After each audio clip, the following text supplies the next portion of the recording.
ابو سعید خدری رضی اللہ تعالیٰ راوی ہیں، فرماتے رسول اللہ صلی اللہ علیہ وسلم نے فرمایا من رآ منکم منکرا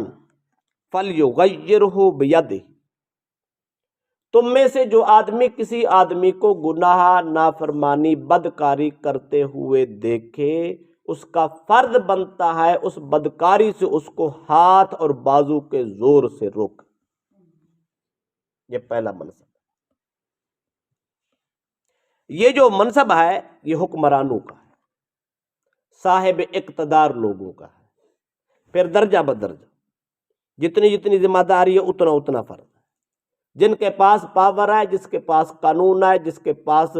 ریاست ہے، اس کا فرض ہے وہ اس کو کنٹرول کرے۔ اس کے بعد اس کے نیچے والا ماتحت ہے، اس کے بعد نیچے والا ماتحت ہے، اس کے بعد نیچے والا ماتحت ہے، حتیٰ کہ یہ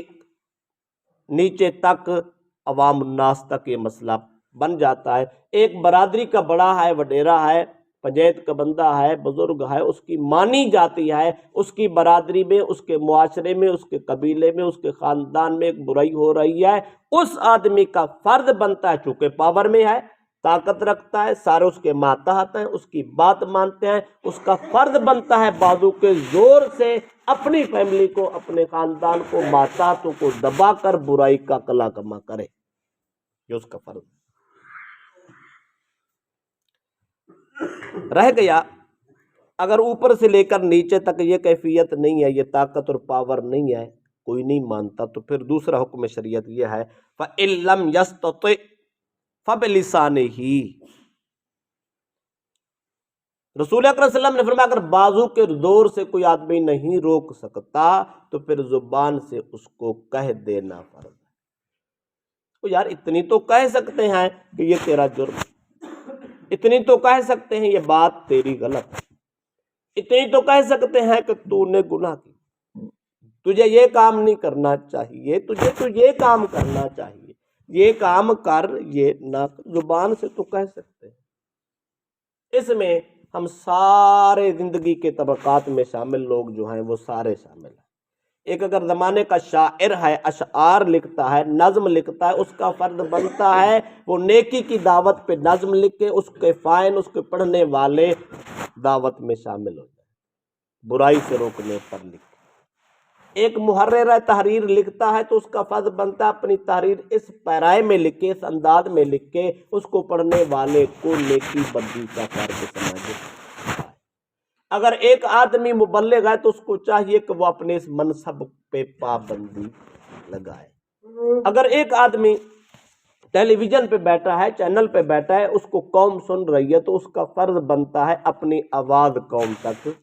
پہنچائے۔ ایک آدمی ریڈیو پہ کام کر رہا ہے تو اس کا بھی حق بنتا ہے وہ جس ذریعے پہ بیٹھا ہے، جس وسائل پہ بیٹھا ہے، اس کو چاہیے اپنے ذریعہ ابلاغ سے یہ کام کرے۔ اگر کوئی آدمی وہ خط نویسی کرتا ہے یا اخبارات میں خبریں شائع کرتا ہے تو اس کا حق بنتا ہے جہاں اور دنیا کی ڈیوٹی کر رہا ہے ساتھ ساتھ اپنی یہ منصب اسلامی کی ڈیوٹی بھی کرے تاکہ اس کا حصہ اس میں پڑ جائے۔ یہ بھی ترتیب ہے، زبان پہ چلا سکتے ہیں۔ ہاں اگر حالات اتنا کشیدہ ہو جائیں، جہاں ہم بیٹھے ہیں، رہ رہے ہیں، برائی ہو رہی ہے، ہم اس کو زبان سے بھی نہیں کہہ سکتے، ہمیں جان کا خطرہ ہے، ہمیں مال کا خطرہ ہے، ہمیں اولاد کا خطرہ ہے، ہمیں لوگ جینے نہیں دیتے، تو شریعت نے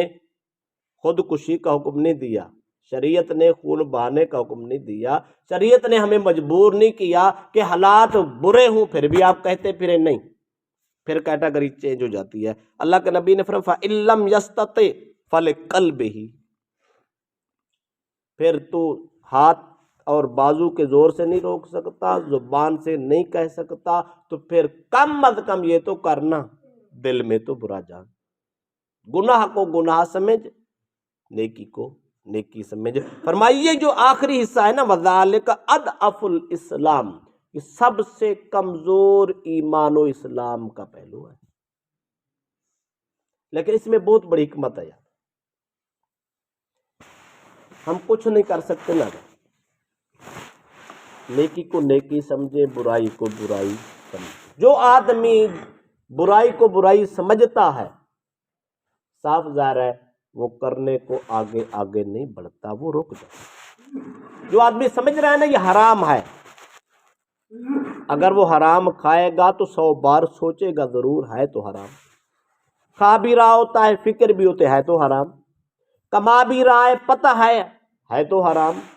یہ جو دل میں اس کے حرام حرام حرام حرام کا وہم پیدا ہو رہا ہے، یہ اس کو دراصل جھنجھوڑ رہا ہے، تبلیغ کر رہا ہوتا ہے دل، او بھائی حرام کھا رہا ہے، او بھائی حرام کما رہا ہے، وہ یہ کام حرام کا کر رہا ہے تو بہت بڑی نافرمانی خدا کر، یہ دل کا مفتی اس کو جھنجھوڑ رہا ہوتا، تبلیغ کر رہا ہوتا، ایسا نہیں کرنا نہیں کرنا نہیں کرنا۔ اگر آدمی برائی کو برائی سمجھ رہا ہے، آج نہیں تو کل صحیح، کل نہیں تو پرسوں صحیح، کچھ عرصے کے بعد آدمی اس بات نتیجے تک جا پہنچتا ہے کہ میں نے غلط کیا ہے، مجھے یہ کام چھوڑ دینا۔ مثلا ایک آدمی لوٹنا شروع کر دیتا، کتنے دن لوٹے گا؟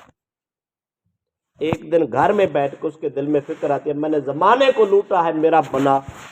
کچھ بھی نہیں ہے، نہ میری جائیداد بنی ہے، نہ کوٹھا نہ بنگلے بنے ہیں، میں ویسے ہی ساری رات چوراہے پہ کھڑا ہو کے لوگوں کو لوٹتا ہی پھرتا ہوں، دنیا آرام سے سوئی ہوتی ہے، میں ذلیل و خوار ہو رہا ہوں۔ ایک دن من کا مفتی اس کو جھنجھوڑ کے کہتا ہے بدقسمت ساری زندگی لوٹا ہے، تیرا بنا کچھ بھی نہیں، آ جا تو بھی آرام سے سو جا، لوگوں کو بھی سونے دے۔ یہ من کا مفتی اگر انسان گناہ کو گناہ سمجھنا شروع کر دے، یہ بھی انسان کو برائی سے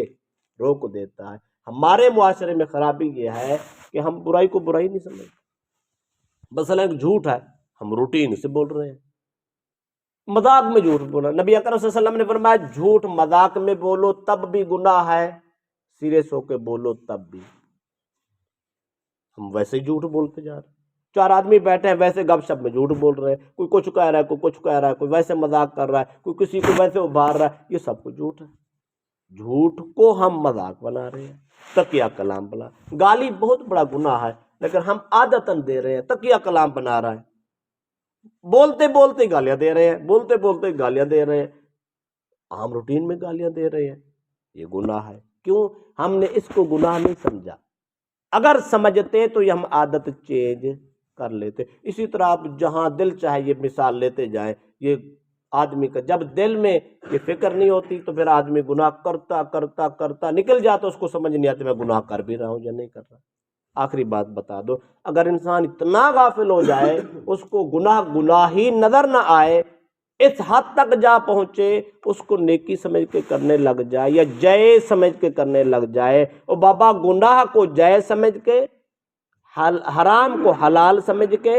ناجائز کو جائز سمجھ کے جب آدمی اس عقیدے سے کرے گا اس آدمی کا ایمان خطرے میں۔ کیوں؟ کسی چیز کو جائز یا ناجائز قرار دینا، کسی چیز کو حلال یا ناجائز حرام قرار دینا یا حلال قرار دینا اللہ رسول کا منصب ہے۔ جس کو وہ کہہ دے حرام ہے وہ حرام ہی ہے، جس کو کہہ دے حلال ہے وہ حلال ہی ہے، اس کے حلال کردہ کو حرام نہیں کہہ سکتے، حرام کردہ کو حلال نہیں۔ آخری بات کہہ دو، بات لمبی ہو رہی ہے۔ ہمیں تبلیغ اتنی کرنی چاہیے جتنا ہمارا نالج ہو۔ مثلا ایک اگر مستند عالم ہے تو اس کو علمی بحث مباحثہ کرنی چاہیے،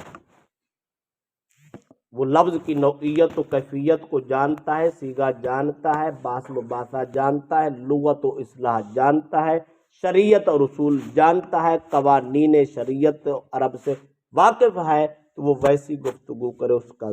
منصب ہے، اس کو زیب دیتا ہے۔ اگر آدمی سادہ ہے، اس کو خود نماز نہیں پڑھنے آتی، تو وہ ایسے مسائل میں مت الجھے کہ لوگوں کو گمراہ کرے۔ جتنا علم ہو، جتنا نالج ہو، جتنی سمجھ ہو، تبلیغ اتنی کرو۔ مجھے پرسوں ایک آدمی کا فون آیا، وہ کہتے ہیں، لوگ کہتے ہیں جو آدمی بات سچی کہہ رہا ہے لیکن وہ عالم نہیں ہے تو یہ بھی گناہ ہے۔